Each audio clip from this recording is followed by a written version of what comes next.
Hi students, welcome to new class. ഇന്നത്തെ ക്ലാസ്സിൽ നമ്മൾ ഡിസ്കസ് ചെയ്യാൻ പോകുന്നത് ഇൻസെൻറ്റീവ് സ്കീമുകളെ കുറിച്ചാണ്. അപ്പോൾ എന്താണ് ഇൻസെൻറ്റീവ് എന്നൊരു ഡെഫിനേഷനായിട്ട് പറയുന്നുണ്ട്.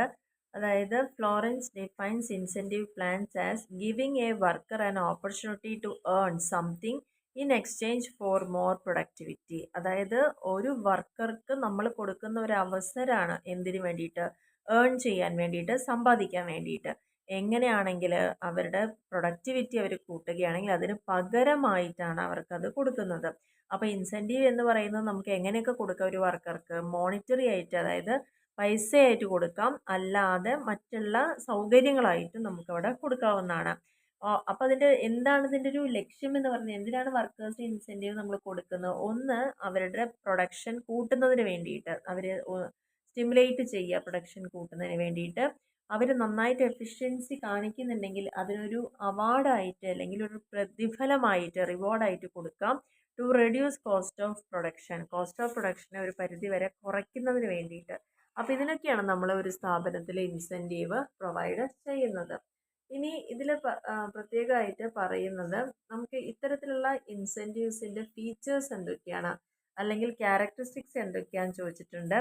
ഒന്നാമത്തത്, minimum wages are guaranteed to all workers. ഒരു സ്ഥാപനത്തിൽ എത്ര വർക്കേഴ്സ് ഉണ്ടോ അവർക്കൊക്കെ അവർ ചെയ്യുന്ന ജോലിക്ക് ഒരു മിനിമം വേജ് അവിടെ ഗ്യാരണ്ടി ചെയ്യാൻ പറ്റുന്നു എന്നുള്ളതാണ് ഇതിൻ്റെ ഒരു പ്രത്യേകത. അതേപോലെ തന്നെ ഒരു കൃത്യമായിട്ടുള്ള ഒരു സമയം ഫിക്സ് ചെയ്തിട്ടുണ്ടായിരിക്കും. ഒരു ജോബ് കംപ്ലീറ്റ് ചെയ്യണമെങ്കിൽ ഒരു വർക്കർക്ക് അതിനൊരു സമയം കൂടി അവിടെ നമ്മൾ കൊടുത്തിട്ടുണ്ടായിരിക്കും. ബോണസ് ഉണ്ടായിരിക്കും. അവരുടെ എഫിഷ്യൻസി നല്ലതായിട്ട് വർദ്ധിക്കുകയാണെങ്കിൽ, ടൈം സേവ് ചെയ്യാൻ ഉപകരിക്കുകയാണെങ്കിൽ അവർക്ക് ബോണസ് കൂടി നമ്മൾ പ്രൊവൈഡ് ചെയ്യും. എംപ്ലോയറും എംപ്ലോയീസും ആ ടൈം സേവ് ചെയ്യുന്നതിൻ്റെ ബെനിഫിറ്റ് രണ്ടുപേരും ഷെയർ ചെയ്യുന്നു എന്നാണ് പറയുന്നത്. വേജസ് പെർ അവർ എപ്പോഴും ഇൻക്രീസ് ചെയ്യുന്നുണ്ട്, but not in the same proportion as the output എത്രയാണോ അതിൻ്റെ സെയിം പ്രൊപ്പോർഷനിലല്ല ഒരിക്കലും വേജ് പെർ അവർ ഇൻക്രീസ് ചെയ്യപ്പെടുന്നത്. അതേപോലെ തന്നെ ഓരോ യൂണിറ്റ് കോസ്റ്റും, ലേബർ കോസ്റ്റും നമുക്ക് കുറയ്ക്കാൻ സഹായിക്കും. അപ്പോൾ ഇതൊക്കെയാണ് ഇത്തരത്തിലുള്ള ഇൻസെൻറ്റീവ് പ്ലാനുകൾ കൊടുക്കുന്നത് കൊണ്ട്, അല്ലെങ്കിൽ ഇതിൻ്റെ ഒരു കോമൺ ആയിട്ട് വരുന്ന ക്യാരക്ടറിസ്റ്റിക്സ് എന്ന് പറയുന്നത്. ഇനി ഏതൊക്കെയാണ് പ്രധാനമായിട്ടുള്ള ഇൻസെൻറ്റീവ് പ്ലാൻസ് എന്ന് പറയുന്നുണ്ട്. അതിൽ പ്രധാനമായിട്ട് 2 പ്ലാനുകളെ കുറിച്ചാണ് ഡിസ്കസ് ചെയ്യുന്നത്. ഒന്നാമത് ഹാൽസി പ്രീമിയം പ്ലാനും രണ്ടാമത്തത് റോബൻ പ്രീമിയം പ്ലാനും. അതിൽ ആദ്യത്തെ എന്താണെന്നുള്ളത് നോക്കാം. Halsey premium plan. അതായത് ഈ ഒരു പ്ലാൻ ഇൻട്രൊഡ്യൂസ് ചെയ്തത് FA ഹാൽസിയാണ്, അമേരിക്കൻ എഞ്ചിനീയറാണ്. ഇതിൽ ഈ ഹാൽസി പ്ലാൻ്റെ പ്രത്യേകത എന്ന് പറയുന്നത്, under the system a standard time is fixed for a job. ഓരോ ജോബിനും ഒരു കൃത്യസമയം അവിടെ ഫിക്സ് ചെയ്തിട്ടുണ്ടായിരിക്കും.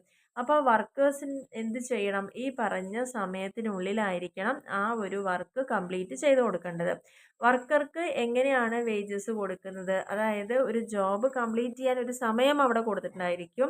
അപ്പോൾ ആ ഒരു സമയം കൊണ്ട് മാത്രമാണ് ആ വർക്കർ ചെയ്യുന്നതെങ്കിൽ addition he's given bonus for the time saved. ഇനി അതിന് അഡീഷണലായിട്ട്, അതായത് ആ പറഞ്ഞ സമയത്തിന് മുന്നേ ആണ് നമ്മൾ ആ വർക്ക് കംപ്ലീറ്റ് ചെയ്യണമെന്ന് വെച്ചാൽ അവിടെ ടൈം സേവ് ചെയ്തിട്ടുണ്ട്. അപ്പോൾ അതുകൊണ്ട് അവർക്ക് എന്ത് കൊടുത്തിട്ടുണ്ടായിരിക്കും? അഡീഷണലായിട്ട് ബോണസും കൊടുത്തിട്ടുണ്ടായിരിക്കും.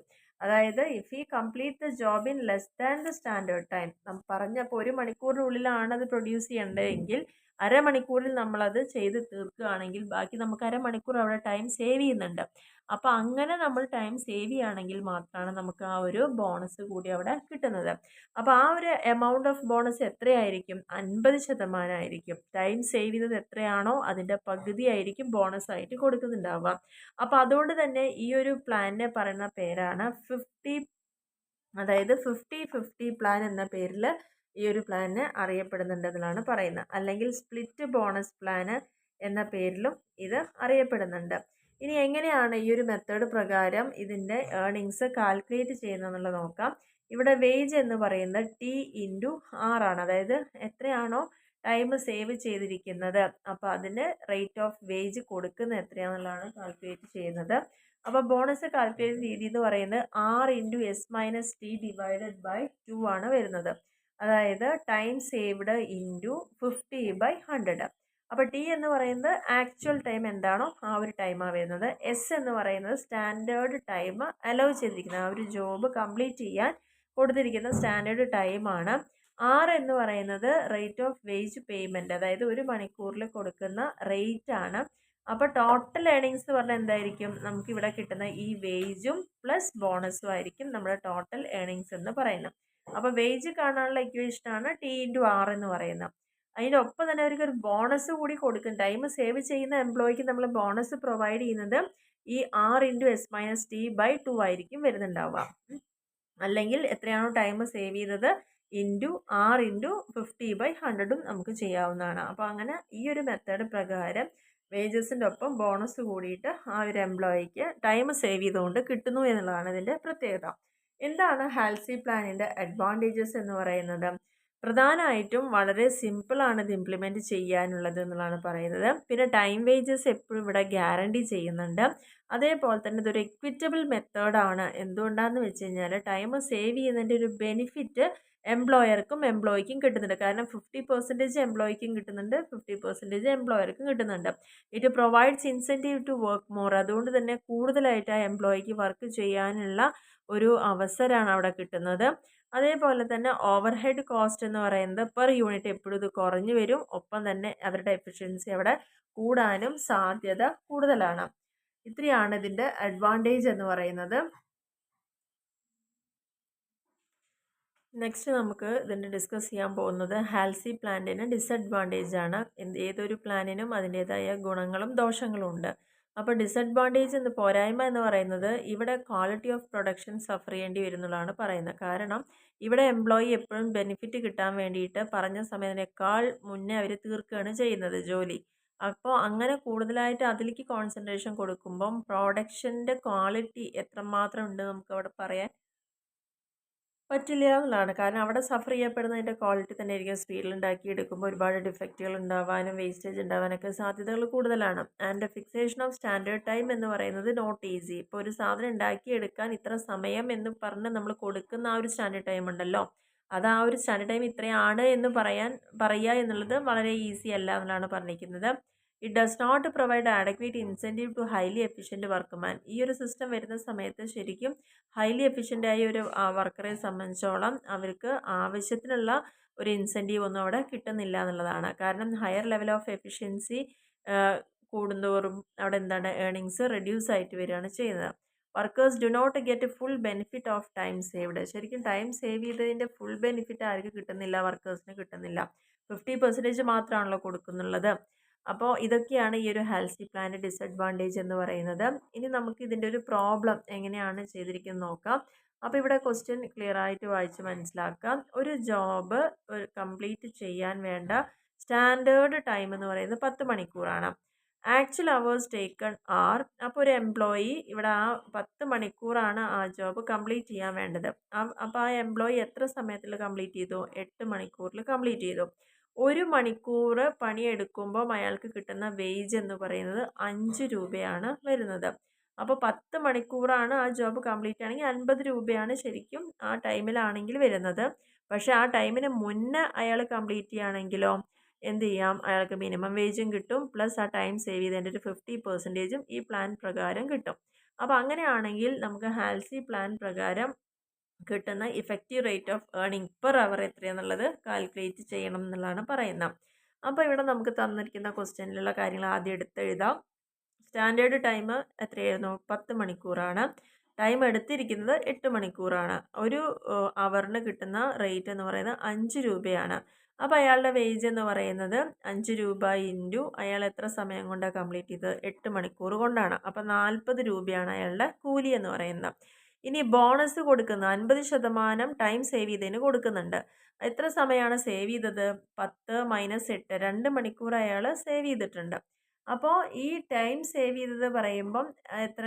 2 മണിക്കൂറല്ലേ? അതായത് 2 × 5 10 രൂപയുടെയാണ് അയാൾ സേവ് ചെയ്തിരിക്കുന്നത്. അപ്പോൾ ഈ 10ന് എന്ത് ചെയ്യും? എംപ്ലോയിക്ക് 5, എംപ്ലോയർക്ക് 5 പറഞ്ഞിട്ടാണ് വീതിച്ച് കൊടുക്കുക. അപ്പോൾ അങ്ങനെയാണെങ്കിൽ ഇയാൾക്ക് കിട്ടുന്ന ബോണസ് എന്ന് പറയുന്നത് എന്താ? ഈ 10 രൂപയുടെ പകുതിയാണ്. അതായത് 5 രൂപയായിരിക്കും കിട്ടുക. അപ്പോൾ ഇതിലെന്ന് പറഞ്ഞു കഴിഞ്ഞാൽ ടോട്ടൽ ഏണിങ്സ് അപ്പോൾ ഈ എംപ്ലോയിക്ക് എത്ര കിട്ടും? അവർക്ക് വേജ് ആയിട്ടുള്ള 40 കിട്ടും. അതായത് ഇവിടെ നമ്മൾ വേജ് കണ്ടുപിടിച്ചിട്ടുണ്ടല്ലോ ഓൾറെഡി. 1 മണിക്കൂറിന് 5 ആണെങ്കിൽ 8 മണിക്കൂർ പണിയെടുത്താൽ 40 രൂപ അയാൾക്ക് എന്തായാലും കിട്ടും. ബാക്കി 2 മണിക്കൂറിൻ്റെ തുക കണക്കാക്കി പകുതിയും അയാൾക്ക് കിട്ടും. അപ്പോൾ 2 മണിക്കൂറിൻ്റെ തുക കണക്കാക്കുക എന്ന് പറയുമ്പം 10 - 8 2 മണിക്കൂർ. 2 മണിക്കൂറിന് 5 രൂപ നിരക്കിലാകുമ്പോൾ 10 രൂപയാണ് കിട്ടുക. അതിൻ്റെ പകുതി 5 രൂപ ഇയാൾക്ക് കിട്ടും. അപ്പോൾ അങ്ങനെ വരുമ്പോൾ ആദ്യം നമ്മൾ കണക്കാക്കിയ 40 രൂപയും കിട്ടും, പ്ലസ് 5 രൂപയാണ് അധികമായിട്ട് അവർക്ക് കിട്ടുന്നത്. ടോട്ടൽ 45 രൂപയാണ് അവിടെ കിട്ടുക. അപ്പോൾ നമ്മളോട് കണ്ടുപിടിക്കാൻ പറഞ്ഞത് എന്താണ്? Effective rate of earnings per hour കണ്ടുപിടിക്കാനാണ് പറഞ്ഞിരിക്കുന്നത്. അപ്പോൾ effective rate of earning per hour കണ്ടുപിടിക്കണമെങ്കിൽ അയാളുടെ ടോട്ടൽ ഏർണിങ്സ് എത്രയാണെന്ന് നോക്കുക. ടോട്ടൽ ഏർണിങ്സ് അയാൾക്ക് 45 ആണ്. അയാൾ സമയം എടുത്തത് ആ ഒരു വർക്ക് കംപ്ലീറ്റ് ചെയ്യാൻ 8 വരുന്നത്. അപ്പം 45/8 എന്ന് പറയുമ്പം അയാൾക്ക് ഒരു മണിക്കൂറിൽ 5 രൂപ 6 പൈസയാണ്, അല്ലെങ്കിൽ 6.625 വരുന്നത്. അതായത് അങ്ങനെ നോക്കുമ്പോൾ ഇഫക്റ്റീവ് അവർ റേറ്റ് എന്ന് പറയുന്നത് നമ്മളിവിടെ കൊടുത്തത് 5 രൂപയാണെങ്കിലും ടൈം സേവ് ചെയ്തതിൻ്റെ ബെനിഫിറ്റ് ആയിട്ട് അയാൾക്ക് വരുന്നത് ശരിക്കും 5.5 അല്ലെങ്കിൽ 5.6 ആണ് അയാൾക്ക് കിട്ടുന്നത് എന്നുള്ളതാണ് പറയുന്നത്. അപ്പോൾ ഇത്തരത്തിലാണ് ഹാൽസി പ്ലാനിൻ്റെ പ്രോബ്ലംസ് നമ്മൾ ചെയ്യേണ്ടത്. സിമ്പിളായിട്ടുള്ളൊരു പ്രോബ്ലമാണ്. കാരണം സ്റ്റാൻഡേർഡ് ടൈം തരും, ആക്ച്വൽ ടൈം ടേക്കൺ തരും, റേറ്റ് പെർ അവറും തരും. തന്നു കഴിഞ്ഞാൽ നമുക്ക് അയാൾക്ക് കൊടുക്കാനുള്ള തുക എത്രയാണെന്ന് നോക്കുക, പ്ലസ് അയാൾ എത്ര ടൈം സേവ് ചെയ്തു നോക്കുക, സേവ് ചെയ്തതിൻ്റെ 50% അയാൾക്ക് കൂടി കൊടുക്കുക. ഇത്രയാണ് അയാളുടെ ടോട്ടൽ ഏർണിങ്സ് എന്ന് പറയുന്നത്. അപ്പോൾ ഇന്നത്തെ ക്ലാസ്സിൽ നമ്മൾ വളരെ സിമ്പിളായിട്ടുള്ള ഒരു ടോപ്പിക്കിനെ കുറിച്ചാണ് പറഞ്ഞത്. എന്താണ് ഇൻസെൻറ്റീവ് പ്ലാൻ എന്നുള്ളത് പറഞ്ഞു. എന്തിനു വേണ്ടിയാണ് ഇൻസെൻറ്റീവ്സ് കൊടുക്കുന്നത്, അല്ലെങ്കിൽ അതിൻ്റെ ഫീച്ചേഴ്സ് എന്താണെന്നുള്ളത് ഡിസ്കസ് ചെയ്തു. പ്രധാനപ്പെട്ട 2 ഇൻസെൻറ്റീവ് പ്ലാനുകളാണ് ഹാൽസി പ്ലാനും റോവൻ പ്ലാനും എന്ന് പറയുന്നത്. അപ്പോൾ എന്താണ് ഹാൽസി പ്ലാൻ എന്നുള്ളത് ഡിസ്കസ് ചെയ്തിട്ടുണ്ട്. അതായത് സമയത്തിനെ അടിസ്ഥാനപ്പെടുത്തിയിട്ട് എത്ര സമയം അലൗ ചെയ്തിരിക്കുന്നു, അതിന് നമ്മൾ എത്ര സമയം കൊണ്ട് അത് കംപ്ലീറ്റ് ചെയ്തു, അതിൽ ആ എംപ്ലോയിക്ക് മിനിമം വേജിൻ്റെ ഒപ്പം തന്നെ ടൈം സേവ് ചെയ്തതിൻ്റെ ഒരു 50% കൂടി കൊടുക്കുന്നൊരു സ്കീമാണ് ഹാൽസി പ്ലാൻ എന്ന് പറയുന്നത്. ഈ ഹാൽസി പ്ലാനിൻ്റെ മെറിറ്റും ഡീമെറിറ്റും പഠിച്ചോളാം. അതേപോലെ നമ്മളിപ്പോൾ ഒരു പ്രോബ്ലവും ഇവിടെ ചെയ്തിട്ടുണ്ട്. അപ്പോൾ ഈ ഒരു ക്ലാസ് എല്ലാവർക്കും ഹെൽപ്പായിരിക്കും എന്ന് വിചാരിക്കുന്നു. അപ്പോൾ ക്ലാസ് ക്ലിയർ ആയിട്ട് മനസ്സിലായിട്ടുണ്ടെങ്കിൽ തീർച്ചയായിട്ടും ഒന്ന് ലൈക്ക് ചെയ്യാനും കമൻറ്റ് ചെയ്യാനും ഫ്രണ്ട്സിലേക്കൊക്കെ ഒന്ന് ഷെയർ ചെയ്ത് കൊടുക്കാനും മറക്കരുത്. അതേപോലെ തന്നെ സബ്സ്ക്രൈബ് ചെയ്യാതെ ഇപ്പോഴും കാണുന്ന ആളുകളുണ്ടെങ്കിൽ ചാനലൊന്ന് സബ്സ്ക്രൈബ് ചെയ്യുക, സപ്പോർട്ട് ചെയ്യുക. Okay, thank